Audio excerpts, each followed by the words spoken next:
Rachel Belle, and this is Your Last Meal, the show where celebrities share stories about the foods they love most, and we dig into the history, culture, or science of those meals with experts from around the world. Today on the program, Al Roker. Al has been a weather presenter and co-anchor on NBC's Today since 1996. He's hosted 2 Food Network shows, hosted NBC's coverage of the Macy's Thanksgiving Day Parade for 29 years. He has written a bunch of murder mysteries. He's a New York Times bestselling author. Al has performed on Broadway, and he has a new cookbook that he wrote with his daughter, Courtney Roker Laga, a professional chef who has worked in Michelin-starred kitchens. She's a recipe developer, and their new book is called Al Roker's Recipes to Live By.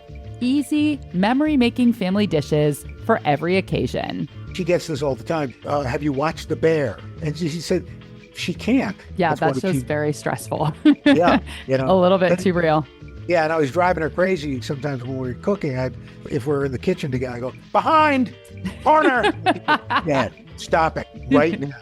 Were you yes-chefing her? Yeah. Because of scheduling, I interviewed Al and Courtney separately, but you'll get to hear both sides of their cookbook writing process. And then, a man with a Ph.D. in cheese is going to join the show to explain what American cheese actually is and where it comes from. Spoiler alert, it's not from America. That's coming up later in the show. But first, my conversation with Al Roker. I love the book. I literally read every page when I was researching. You. So your headnotes are awesome. I don't know you, but it still somehow sounds like you to me. It's so conversational. It's better than most headnotes, I will say. Thank you. Well, look, I'm not a professional chef. Mm-hmm. My daughter is the professional. I mean, she's worked at Michelin-starred restaurants. She's done recipe development. She's been a private chef. So I didn't have to worry about that. In a way, it was very organic. We talked about all the different recipes that mean something in our family, friends, chefs that we know. And unless there was a story behind the recipe, we jettisoned it. Most of the recipes are simple, but like Al said, they're family favorites. There's his wife Deborah's mom's potato salad, a classic burger, and chocolate chip pancakes. Well, let's start from the very first page of the book. You talk about memories from your childhood kitchen. Who was cooking? What were you eating at home? I know that your mom comes from Jamaican heritage, your dad from the Bahamas. So yes. A nice, interesting mix. And layer on top of that, being in New York City, and we grew up in the projects in Brooklyn. It was interesting. It was like a predominantly Jewish project, but there were also some Italian, some Irish. And so, our cooking was, my mother's cooking was very much a melange, if you will, of different cultures, which made it really interesting. We'd have her peas and rice, or as others call it, maybe from Jamaica, rice and peas or whatever, oxtail stew, but also chicken cacciatore or a beef stew. There was a lot of mixing and matching in our house. The book does read very New York. I wonder, actually, my mom grew up in the projects in Brooklyn and she's Jewish. You guys might have been in the same building. Could have been. Do you know what project it was? You know what? I actually visited it a few years ago for the first time so I can see it, but it was in Prospect Park. Okay, yeah, we were in Canarsie. Okay, yeah. Yeah. Some of the book's New York influence comes in the form of recipes like everything bagel and lox strata, and a couple desserts using freshly picked New York apples. One of your family traditions that I think is so sweet, and it's this time of year, so it just sounds really good to me, is your apple picking. Yes, yeah. We go apple picking every Columbus Day weekend. We've been doing it since Courtney was about 8.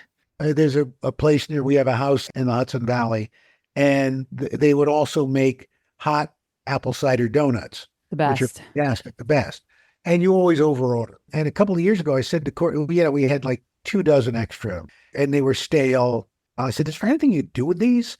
And she came up with a bread pudding recipe, which is just terrific. And that's in the book. I thought that is genius because you're not wasting anything, but also that flavor. It is so good. As much as these dishes matter to Al, he was very clear. He was not interested in writing a cookbook, but Courtney was. And the book was really her idea. My son and I, during the pandemic, we were doing this cooking thing called What We Were Cooking. And we got a lot of comments about it. So Courtney said, all these people, I read the comments and they keep saying, when are you coming out with a cookbook? You should come out with a cookbook. Mm-hmm. And I said, no, that's okay.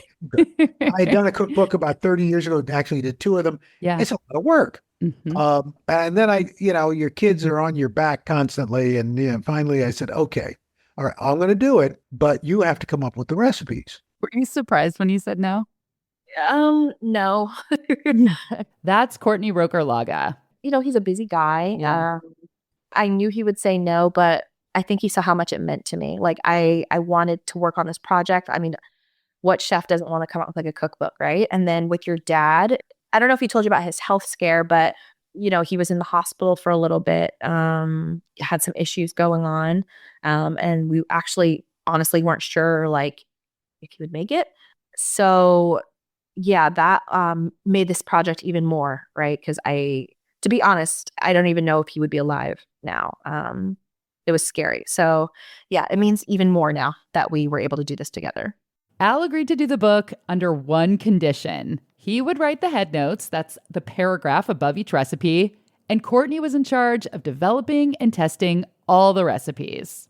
My mom, my grandmother, Deborah's mom, my wife, Deborah Roberts, a lot of the people in our family, the older people in our family, did not write down recipes. Mm-hmm.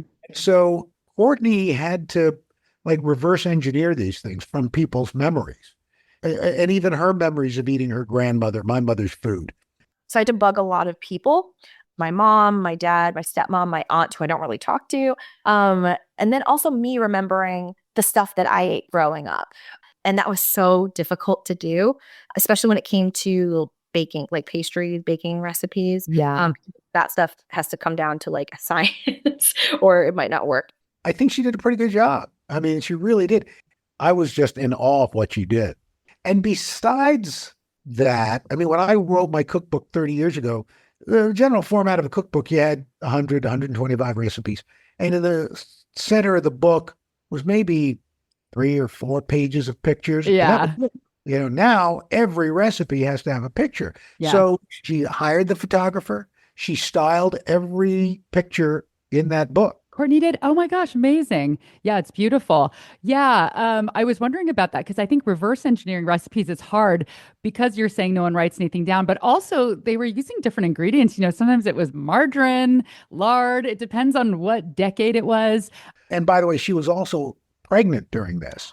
So she birthed a baby in a book. Also, I don't know if you told you I was pregnant during the time too. So my taste buds, I couldn't really eat stuff at the time. It was a process. It took a while, a lot of repeating recipes. I think a couple of them I did like 8 times and I had so much food left over. My husband kind of got a little gut, to be honest, after that. It was a lot. I'm going to be honest. I think I nailed I'm not going to say all of them, but I think I got things pretty close. Like my dad tasted the recipes after they were developed. Deborah tasted recipes inspired by her mom. I think it's pretty spot on.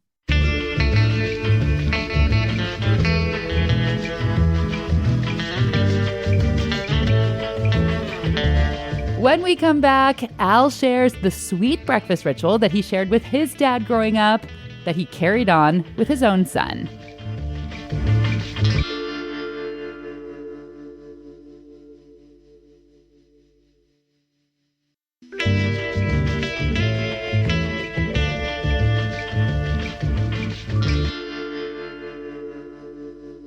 My favorite chapter of the book was the breakfast chapter because I feel like that's where there were so many good stories from your childhood that transferred into you raising your kids. Can you talk about the ritual that you had with your dad growing up and then how that kind of became a ritual that you eventually started with your son?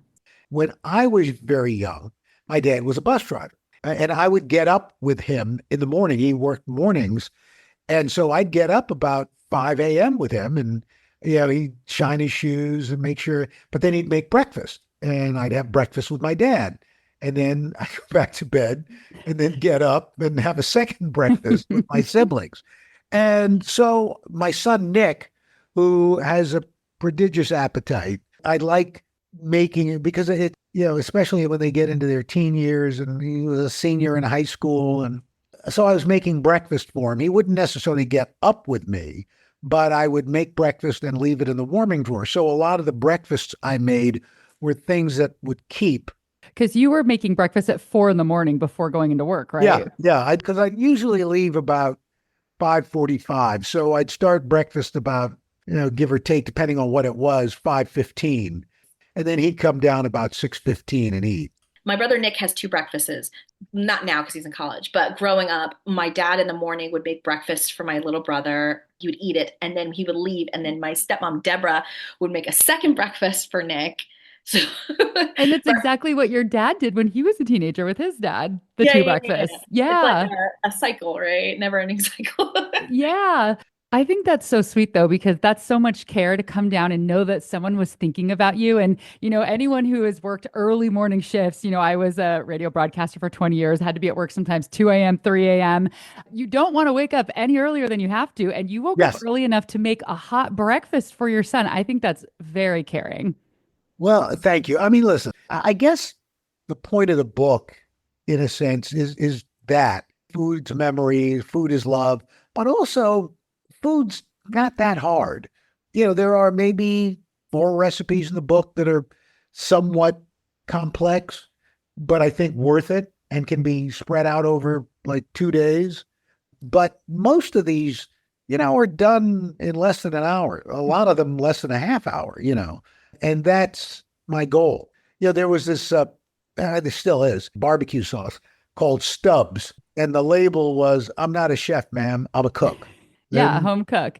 Yeah, and that's kind of it. Have you ever been? They have at Stubbs in Austin, they have a gospel brunch that's really fun. They have live gospel music. It's really good. Yeah, really super good. The book's breakfast recipes include scrambled eggs with cream cheese and American cheese folded in, and the McRoker, a bacon, egg, and American cheese sandwich with maple syrup-infused pancakes instead of bread. One thing that I really noticed in the book that I loved was there's a lot of American cheese happening for melting. Yeah. I respect it. Well, look, we grew up with it. There are a lot of people look down their nose at it, but there's a reason why it still sells. Mm-hmm. Yeah, it melts better than any of the other cheeses. Yeah. Someone like you who worked at Michelin star restaurants, you still think there's a place for American cheese? Oh my God, yes. That's all I ate growing up. And I was asking you about like what's in it because I'm like, is the reason why my back hurts and my joints hurt is because I've eaten so much Kraft cheese? You might have cheese in your back right now. Kraft singles. Yeah. No, it's the perfect melting cheese. Like I've done cheddar and it's too oily, and a lot of other cheeses are just too oily, and I just feel like it's the perfect cheese.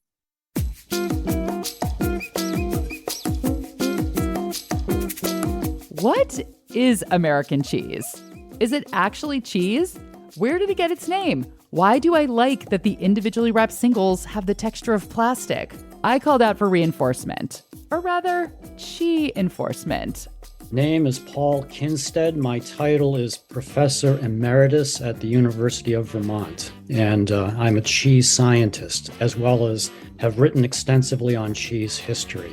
I went to the University of Vermont and serendipitously decided to become a dairy technology major. And then I decided to stay on for a master's degree. I loved research. I loved cheese. Decided to go on for a Ph.D. program at Cornell. And the rest is history. It's just been cheese, cheese, cheese. I love it. So what is in a slice of processed American cheese? American cheeses. Typically, it's a blend of grated cheeses, natural cheese, cheddar cheese types, and is heated up to the point of becoming molten, what's called emulsifying salts, which are typically sodium citrates and sodium phosphates, and there are a few other emulsifiers. They're added to this molten mass. Those emulsifiers essentially cause the natural structure of the cheese to dissolve. And in the process, it changes the capacity of the fat droplets. But basically, you end up with this really creamy, smooth, homogeneous, melted mass that when you cool it down, it has properties that are completely different from a natural cheese. You really restructure the cheese through the use of these emulsifying salts. Defining the various types of processed American cheese is actually kind of complicated. The USDA has dozens of different classifications based on how much actual cheese is in the product, if any, what additives have been included, and how much of the cheese was replaced with water, just to name a few. Yeah, there's processed cheese food, and processed cheese spread. Okay. Processed cheese, it's more than 90% natural cheese. That's the main ingredient. And then you throw in these emulsifying salts, up to 3% by weight of the final product. And there's the possibility to replace some of the cheese with other dairy products to lower the cost, basically. But it's still, almost completely natural cheese. Cheese food only needs to have 51% or more natural cheese. So 49% of that product can be other stuff. And the other stuff that's allowed are dairy products that are less expensive, like non-fat milk, whey powder, buttermilk powder. You can put more water in there. It lowers the cost. I won't get into all of the categories that the industry has created that have other names that look like processed cheese but have no cheese in it. And that's a whole different story. What's one example that doesn't have cheese in it? Things that have names like CHEZ. Okay. All right. Read the ingredient declaration. You'll be surprised at how many products, both in spreadable forms and then the orange squares, don't have any cheese in it. For example, Kraft singles are labeled as pasteurized prepared cheese product, which is a different category than Paul mentioned. I have to say, I've been pretty snobby about American cheese, as I think a lot of people are, especially us foodie people. But I'm looking at the ingredients for Kraft singles, in particular, that brand, American cheese, and there is nothing weird in there. It's way better than I expected. Cheddar cheese, skim milk, milk fat, milk protein concentrate, whey, calcium phosphate, sodium phosphate, modified food starch, salt, lactic acid. Some word I can't pronounce, paprika for color. Another word that I can't pronounce that is described as a natural mold inhibitor, enzymes, cheese culture, and annatto for color. I absolutely agree. And now for the drama. The tea. The American-style cheese wasn't invented in America? At least on record, the first processed cheese of this type came from Switzerland. And almost certainly the antecedent was fondue. The Swiss had a heritage of fondue for centuries and centuries. And what is it about wine that creates this homogeneous, wonderful molten mass that's so different from a natural cheese? And it's the tartaric acid in the wine that's an emulsifying salt. And so the Swiss were the first in the early 1900s to kind of make that connection and patented the use of emulsifying salts for a processed Gruyere. Do you know why this cheese was created? Because it seems like a lot to go through when you've already started with perfectly good cheese. That's a great question. We're talking about the turn of the 20th century. Cheese at that point was made as like 40-pound wheels. No refrigeration at this point. Cheese is out. It starts to mold. There's a lot of spoilage. So there was a real need for a new, more user-friendly and better shelf life product. Processed cheese, which is heat-treated, pasteurized processed cheese, which builds into it great microbial stability. It lasts a lot longer. It doesn't spoil nearly as much. And it has, these unique properties that were an instantaneous hit in the marketplace. It was amazing how quickly this new product, which was originally packaged in tin cans, didn't replace natural cheese, but it certainly became a force to be reckoned with because it worked. They began selling it in the US in 1910 or 11 or something like that. And it caught the attention of cheesemakers like James L. Kraft in the US. And there was this race to duplicate that product that came from Switzerland. It's like the space race for American cheese. Absolutely. And the stakes were incredibly high. It was so successful, and then we have World War I, 1916, 1917, 1918, when the military had huge contracts for this cheese because it was stable. It was, high quality nutrition. It was the perfect sea ration food. It's just been an amazing success story. I assumed that the military was going to come in at some point. I thought that might have been the origin. It was a factor that pushed processed cheese production in the US to another level very, very quickly. Do you like American cheese? Um, perish the thought that I would sound elitist. So let me frame it this way. For the last 40 years, I've been a cheese scientist in Vermont. All right, I've been surrounded by artisanal, farmstead, traditional cheesemakers that I've worked with. They're my stakeholders. And surrounded by those wonderful cheeses. And I have been spoiled. I mean, guilty as charged. Forgive me, Father, for I have sinned. I am corrupted. Very rarely do I reach for the square orange thing, slice, when I'm choosing cheese. There's nothing wrong with processed cheese, and it has some wonderful properties, but I'll just leave it at that. You're in good company. I mean, this is a food show. You're talking to someone whose whole career is food as well. Probably a lot of the listeners, I think that it's okay. I have absolution then. Good. Although I will say, I think that there is a place for it where I don't buy it. But if I go out and have a breakfast sandwich and there's American cheese on it, I'm like, ooh, it's so melty. You know, it's kind of like a treat. It's kind of a reverse treat because, like you, I eat such good quality food most of the time. The treat is having like the processed cheese. And a lot of people like, you know, J. Kenji Lopez Alt, who's such a mouthpiece for food in this country and talks a lot about American cheese. A lot of people agree that it has its place, like on a burger, for example, if you want something really melty. I absolutely agree. It has a place. It has some wonderful properties, and it's usually less expensive. I am blessed to be able to have the financial means to buy my wonderful Vermont cheeses. I mean, I love them, but not everybody can afford that or afford it regularly. I'm not against processed cheese, but I personally, you know, I'm from Vermont. Let's just put it that way. Yeah. This is the land of Bernie Sanders, right? And Ben and Jerry's. And Ben and Jerry's.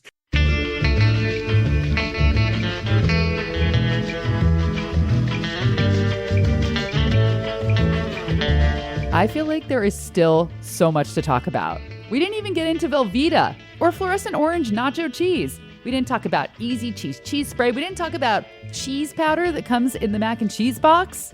But that is for another day. Because after the break, we're going to shift back to Al Roker and his last meal.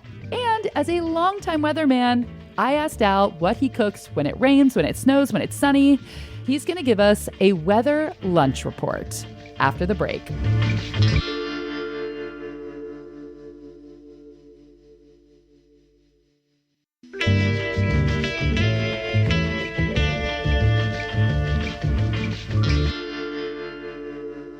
So let's talk about your last meal. What would you choose to eat for your last meal? And I actually noticed that you talked about it in the book, so I'm curious if it's the same one that you wrote about. Well, you know, here's the thing, and I get it. It's the name of your podcast, and I because that's always a thing. I would prefer to think of it as my favorite meal, because if it's my last meal, if I know that it's my last meal, I don't know that I'm going to really enjoy it. You know, that's a tough. You know, it's like, okay, you know, and how long after is it all over? You know, will I even have a chance to digest? I don't know. Yeah. This is the Rorschach test for guests, because people take the question, you know, some people think of it more literally. Obviously, it's like a catalyst for conversation. Well, I mean, listen, I get the point. Yeah, but yeah. It's like, yee. That said, it would be 2 to 2.5 inch bone-in ribeye, preferably cooked in a cast iron skillet. It would be either roasted Brussels sprouts or cream spinach. It'd be a baked potato, and for dessert, a warm apple cobbler with a good quality vanilla ice cream. So kind of a classic steakhouse dinner. Yeah. Yes, very much. And why is that your favorite meal? And, you know, I think it was when I got to New York. I was doing the weekend weather at Channel 4 here. And there was this steakhouse a few blocks down called Ben Benson's. It was a classic New York steakhouse. Ironically, right next door to it was Rochester Big and Tall for Men, which I thought was, they know their clientele. And I also got to go out in Los Angeles and went to the Palm. And it's like, there's something that says, ooh, I made it, when you're eating at a classic steakhouse, the waiters with the apron and the kind of heavy buffalo china dishes. And to me, that's the quintessential steakhouse meal. Mm-hmm. What do you like on your baked potato? Just butter. Oh, just butter. Okay. Yeah.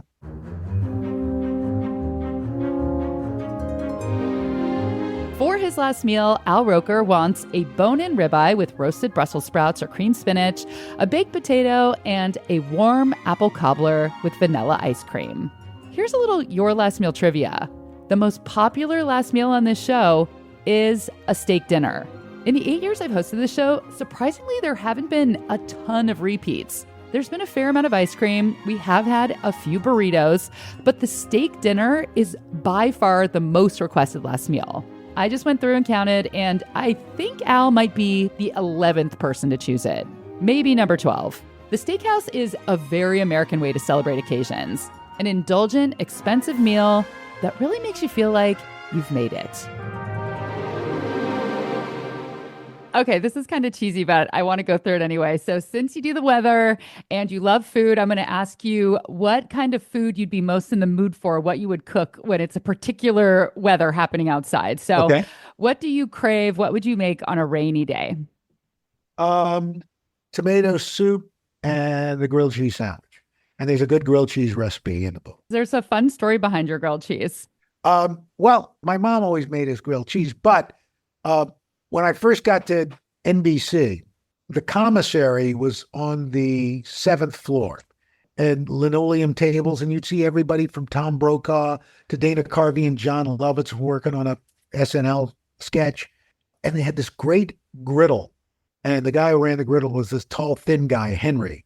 He made just one of the greatest grilled cheese and bacon sandwiches. But it's fun. Johnny Carson, the legendary Late Show host, said, the NBC commissary where you can still eat dirt cheap, so I always a grilled cheese sandwich and some crinkle cut fries were my go-to lunch there. Yeah, it's kind of cool too to think of like everyone's eating a grilled cheese and you have everyone from Tom Brokaw to Dana Carvey. It's like a leveler food. You know, we're all on the same plane. Yep. What do you crave on a hot, sticky New York summer day? A good glass of iced tea and maybe a Caesar salad. Nice and crisp. What if you were snowed into your home in the winter? I would make either our chili or the short ribs, Daniel Boulud's short ribs. Yeah. Others, oxtail stew and dumplings. And those are two of kind of the project recipes in the book, the last two. Yeah. And then if it was like the beautiful spring day, finally the leaves are coming back to the trees in Central Park and you're going to go home and make yourself lunch. I'd make the lamb burger. What's in the lamb burger? Ground lamb, some rosemary, some mint. I think a lot of the lamb that we get is from like the Aussies or New Zealand and lovely people, great food. But I just think American lamb is superior and tastes better. And so I think the lamb that people are used to having, they say they don't like lamb. Well, I would say try some American lamb, locally raised lamb, and I think that'll change your mind.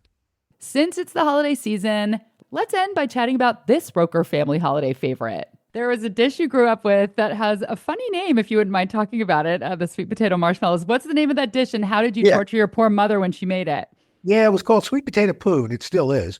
It's kind of a crustless sweet potato pie. And the piece de resistance for this is a layer of, that is not an ad for them, but that's what we always use, jet puff marshmallows. The big ones. Yeah, the big ones. To brown them, you put them under the broiler. And as you know, marshmallows can go from golden brown to flaming in a matter of seconds. And so my mother was very diligent. She'd have the thing, it under the broiler, and one of us would invariably try to distract her with like a question about where the gravy boat was or something like that. And then she'd get frustrated and she'd go get it. And of course, up in flames. And so she'd have to scrape it off. That's why we always bought 2 bags of marshmallows. Why were you trying to destroy the poon? Well, because it was fun. It was just something, I don't know why. It just, when you're 12, and especially when you're a guy, physical humor is pretty good. And even now, it's still, I mean, God rest her soul, she's gone. But, even when we were adults, it was kind of like who's going to distract mom? Yeah, yeah. And that was Al Roker's last meal.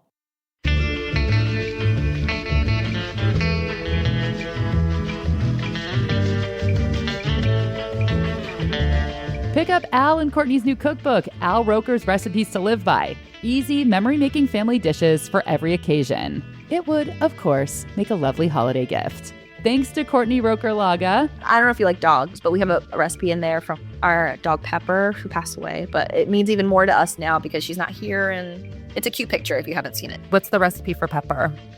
So they're cheese biscuits. She was just so cute, and she's like sitting on the couch, and she loved those treats. Thanks to cheese scientist Paul Kidstead, the man with a Ph.D. What is your current favorite cheese? I'm a creature of habit. I grew up outside of Boston, and we always had a 3-pounder of Cabot sharp cheddar cheese from Vermont, and I love aged, very sharp cheddar cheese. We have a wonderful cheesemaker in our town. If I'm on a desert island for the rest of my life, just give me the 2-year-old raw milk aged cheddar cheese, and I'll be happy as a clam. Your Last Meal is a product of Seattle's Cascade PBS. This episode was produced with Maliha Syed and mixed and mastered by Isaac Kaplan-Woolner. Original theme music by Prom Queen, and I created, host, and co-produce Your Last Meal. Make sure you're subscribed to Your Last Meal so you never miss an episode.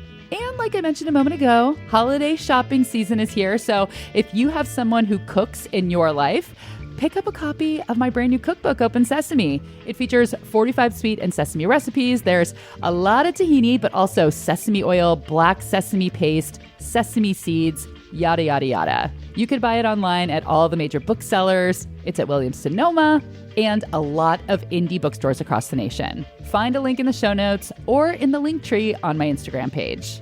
And we would be so grateful if you could leave a review for the book online, maybe on Amazon, wherever you bought it. Even if you didn't buy it online, I think you can still leave a review on Amazon. And to thank you for leaving this review, you were invited to a live Zoom cook-along. You will open up your cookbook, I'll open up my copy of the cookbook, and together we will make the lime basil pasta from the book. It has an Asian sesame chicken bolognese, there are green beans, and not only is this dish one of my favorites from the book, it is one of my all-time favorite dishes. And for dessert, we'll do a little tahini chocolate magic shell over ice cream. So to get the Zoom link, we need you to fill out a little Google form with your info and a screenshot of the review. Find that form in the link tree on my Instagram page or in my newsletter, rachelbelle.substack.com. I'm Rachel Belle, and this is Your Last Meal. Everything bagel and lock strata. Everything bagel and lock strata. Jesus Christ. And boy, you're very good. That sun hitting you in the face. I know. Can you see? I'm trying to avoid it being in my eye. I'm moving up and down slightly. Your retina being seared. I know. I'm in Seattle. What are the odds that there's even sunshine? But today there is. Boy, I love Seattle. Anyway, I digress.